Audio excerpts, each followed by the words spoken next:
Hey, Robin Wouters for Tech.eu. I'm here with Alexander from Blendle. What's Blendle?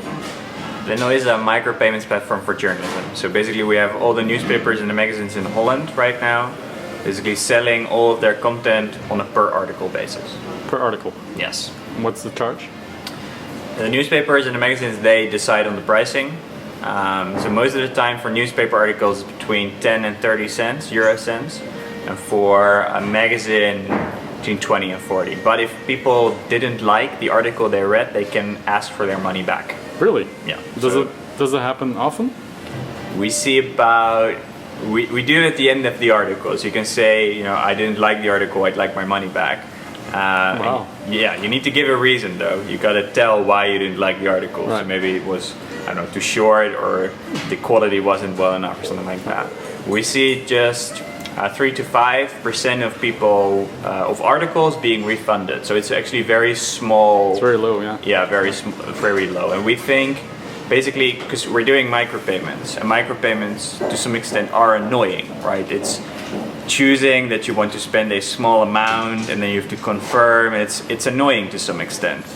So what we decide is that if we add the refund possibility, basically you're shifting the decision moment of buying an article, you're shifting that to the end of the article, right, when someone has already read the article, instead of doing that at the beginning. And that seems to be working quite well. That makes sense. So what's the incentive for a publisher to put their publications on Blendle? Yeah. So we tell them, you know, we currently have 250,000 users in Holland. Those are registered users. We see 1 in 5 people actually topping up their account. So we got a conversion percentage of 20%, which is really nice. And this is basically a new group for these publishers, because we know of our users that about 2/3 of them are under the age of 35, so they're quite young. They're currently not spending much on journalism. Right. So this is basically a new group of people that interacts with content for magazines and newspapers they normally never read.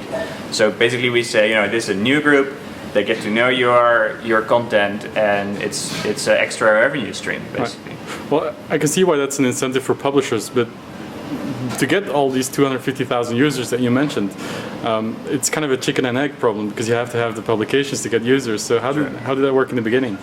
This was hard, and getting publishers on board to do licensing deals like this is really hard. So I spent more than a year talking to Dutch publishers, basically talking to more people at those organizations than, I don't know, we're in our classroom or whatever. So it was a lot of work.